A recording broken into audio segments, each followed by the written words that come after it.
Are you a current or future physician assistant wanting to learn more about finances? Then join me on this journey to become a PA the FI way. Hi, my name is Kat, and I'm a practicing certified physician assistant who will be your host. It took me 5 years after I started practicing medicine as a PA to thoroughly dive into my personal finances after I discovered the concept of financial independence. I want to use what I have learned to help you avoid some of the financial mistakes that I have made while sharing some of the financial wins that I have had along the way. Join me as we discuss financial strategies to guide you to becoming a physician assistant on the way to financial independence.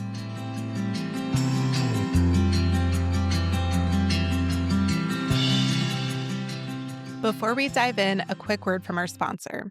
You've probably heard of the AAPA Salary Report, but did you know it's the most comprehensive PA salary resource on the market? That's because it's not just a list of PA salaries. It's an interactive tool that allows you to quickly compare salaries and bonuses across states, specialties, settings, years of experience, even cost of living. Just a few clicks and your data is ready to print and share with your employer. See how your salary stacks up. The AAPA Salary Report is available now at aapa.org. Now back to the show. Welcome back, everyone, to PA the FI Way. In this episode, we're going to cover 10 money moves that you can make in under 10 minutes that actually matter, that actually move the needle for you. You don't need a full weekend, a spreadsheet, or any type of finance degree to actually make money moves that start you on the journey towards financial independence and give you a sense that you have control over your money. And many of you out there who work full time, you might actually work more than 40 hours a week. So you don't have a bunch of extra time to spend to actually make steps towards your goal so that your future self can thank you. So these 10 money moves that you can make in under 10 minutes will reduce your stress, lessen your sense of overwhelm, actually are doable and sustainable when you are even feeling burnt out in medicine, and help you actually start buying back your time without totally overhauling your whole entire life and your whole entire finances. Number one is you can take the time to calculate either your total amount of debt or the total amount that you have invested to grow for your future self. You don't need to do a whole deep dive into your total net worth or anything like that. Just pick one. Are you curious how much total debt you have? Go ahead and add all of them up. Maybe it's even just taking a look at your total student loan debt. Many of you have student loans through several different places, and you might not even know your total amount that you have. Besides student loans, think about your car loan. How much debt do you have on your house if you own a house? Do you have credit card debt? Get an overall number of your debt picture. On the flip side, you could add up your total amount of investments. How much do you have in your 401k, both your current 401k and any other old 401ks that you have lying around? What about your Roth IRA, your HSA? Add all of those numbers up and get a total amount of your total investments that you have so you can get a picture of what's actually going on for you. Number two is to either cancel or pause one subscription that you have. Is there a monthly subscription that you have or an annual subscription that you have that you're just really not utilizing too much? Taking the time to cancel that subscription or even just pause it for a month to see if you miss it, that is absolutely doable in less than 10 minutes and gives you a quick win. And then you can analyze going forward if you actually miss that subscription. Number three is to go into your retirement account and increase it by at least 1%. This is a challenge for you to actually figure out what percentage of your income are you putting towards your retirement in that account, and is 1% very reasonable and doable? For most of us, it absolutely should be. But then I challenge you, could you actually increase it by 3%, 5%? Could you actually max out your retirement account for the year? This is talking about your employer-sponsored retirement account through your workplace, such as your 401k, 403b, 457, Or if you are a business owner or a independent contractor, 1099 worker like myself, your solo 401k. Nudging yourself and taking less than 10 minutes out of your day to bump up that increase will pay off tremendously over time, over the years to come. The fourth money move that you can make in less than 10 minutes is while you're in there poking around your retirement account, go ahead and confirm to see if you are getting your full employer match for the year. If you are not getting the full employer match, take the time to adjust your contributions so that you absolutely are. Remember, your full employer match is absolutely free money for you. So it would be foolish not to take advantage of that and get the full amount. For the fifth money move, I challenge you to automate one thing. Automation with your finances is absolutely key. It frees up so much of your time, so much of your mental bandwidth, so much of your energy, and all of those things are in precious supply, especially when we are working in medicine. So I challenge you to think of one money move that you can automate. For example, is it an investment? Is it automating your 401k? Or is it automating your Roth IRA? Or are you investing beyond your tax advantage accounts into a taxable brokerage account where you don't get a lot of the tax benefits, but at the same time, you are able to invest beyond the amount that you have when you are maxing out all of your other accounts, like your 401k, Roth IRA, HSA type of accounts? Are you making either weekly payments towards those, monthly payments towards those? Pick one of them that you can automate an investment amount towards. Alternatively, if your goal is to really focus on debt payment, pick a debt that you are automating investments on. If you have a large amount of credit card debt, or you have your car loan, you have a large amount of student loan debt, automate those payments. Take the few minutes to go in and set it up where you can actually make a total debt payment that is above and beyond the minimum required payment for you. Alternatively, if your goal right now is to actually build and establish an emergency fund, or you are saving for an upcoming goal,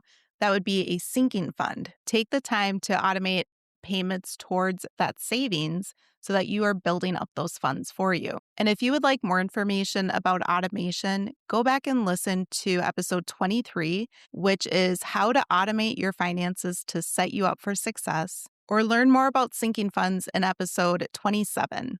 Sinking funds are used for things like known upcoming vacations, or even if you are saving up for your own wedding or your honeymoon. Any known financial goal that you are saving towards would be a sinking fund. Some people use sinking funds for Christmas gifts every year, where they start saving up throughout the whole year for Christmas gifts for their friends and family, so that when December rolls around, they aren't feeling like they're scrambling and feeling like they're going into a ton of debt to purchase Christmas gifts for people. You can learn more about emergency funds in episode 151 as well. Number 6 is to take the time to move some of your money from your checking account over to one of your savings accounts, whether that's an emergency fund in a high yield savings account or whether that's a sinking fund. Take 2 minutes out of your time to transfer an extra $100 over so that you can build up that savings for you and create that financial breathing room. This would be above and beyond number 5, where you're having those automated payments coming out. Number 6 is, which of those savings are you wanting to hit quicker? Look at how much extra money you have and take a large chunk and put that money towards there. The 7th money move that you can do in less than 10 minutes is to go back and take a look at last month's spending in one category that you believe to be something that is misaligned towards your values and your goals for you. For example, for a lot of people, that could be things like eating out, or it might be Amazon shopping, or it might be spending money when you go to Target and purchasing a bunch of extra little things that somehow end up into your cart, making that receipt a little bit longer. The goal of this is to not lead to shame or guilt, but rather it's to create awareness for you. And when you're reflecting and looking back at last month, be asking yourself, was that money that was spent on that item or that experience something that did align with my values and did align with my goals and brought me one step closer to what I want for my future? Was it money well spent on something that's making you wealthier, healthier, happier, or spending more time with your friends or family? Or alternatively, was it something where it was like, man, that just was not a great thing to spend my money on? For example, maybe you went out to eat because it was convenient and you didn't have groceries and you realize it just wasn't even a good enough experience at the restaurant. The food wasn't even that great. And the was a lot more than making the food at home. Take the opportunity to create awareness around your spending without judging yourself. And think about what types of tweaks you want to make for this month. Number 8 is to go into one of your investment accounts and actually look at your investments. Figure out what in the world are you actually invested in. For example, are you invested in index funds or a target date fund? Or are you just invested in a bunch of random funds? Do you have a lot of bonds and you are actually really young and you don't need a whole lot of bonds? Or is your money actually sitting in cash? For example, Roth IRAs and or HSAs are notorious for many people putting money into their Roth IRA or their HSA and thinking that that's it, that the money is automatically invested because it's within an investment account.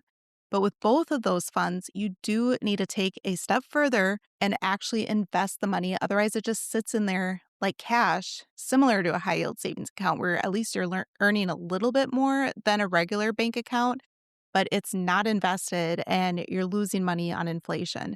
I hear and I see all the time where PAs forget to actually invest those funds. So if you have not taken 10 minutes out of your day in the past several months, go ahead and check those accounts. Number 9 is to take a look at one of those funds and figure out what the fees are or the expense ratio. Sometimes we are invested in certain types of funds and we like the idea of the fund, but if you take a second to look at the expense ratio and you realize that your money is being scraped off the top to go towards that expense ratio and you don't even notice it because it just happens behind the scenes, well, that's actually you losing out on more of your own money. If you would instead choose low cost, broad based index funds or ETFs, then you keep more of your money over time. Remember, those high fees, they can absolutely be the silent wealth killers.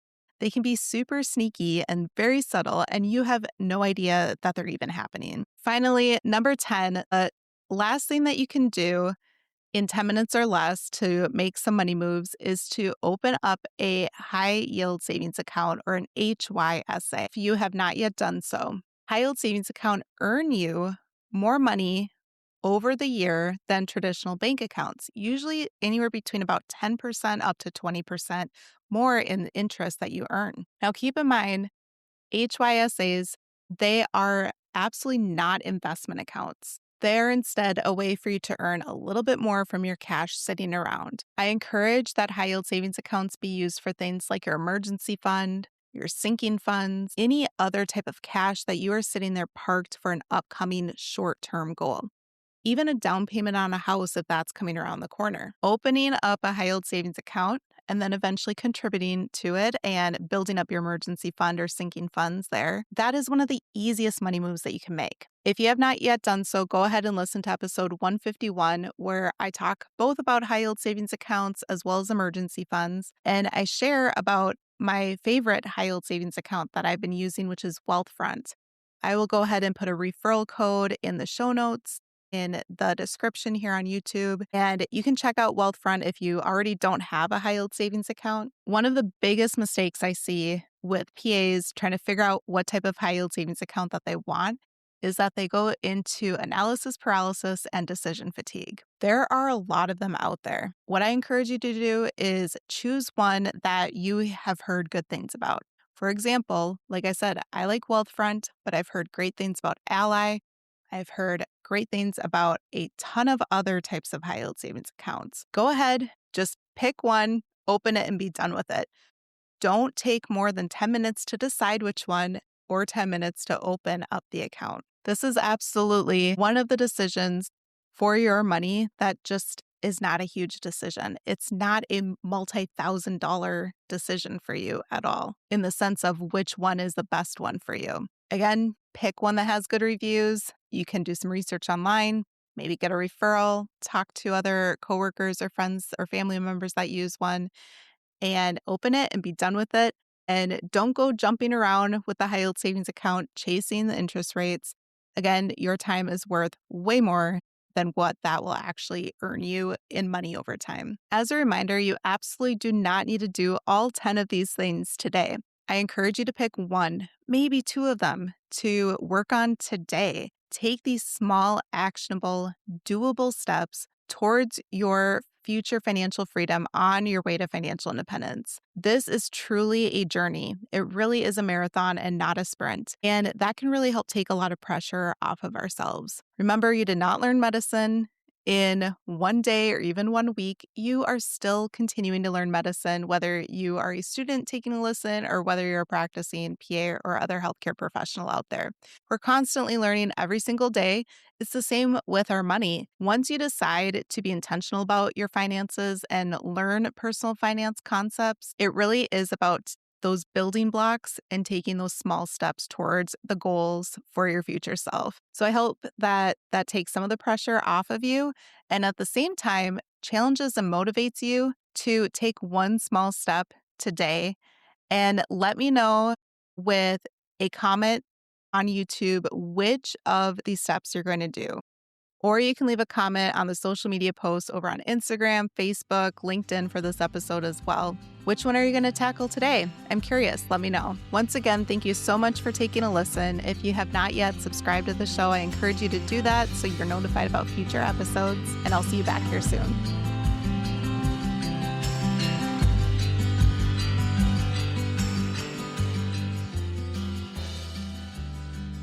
Thank you for tuning in, and I hope that you decide to continue to join me along this journey of becoming a PA the FI way. Please take a moment to press the subscribe button on the platform that you are listening to this on, but more importantly, consider sharing with another current or future PA that could benefit from the information that we reviewed in this episode. Take care and have a great rest of your day. Until next time,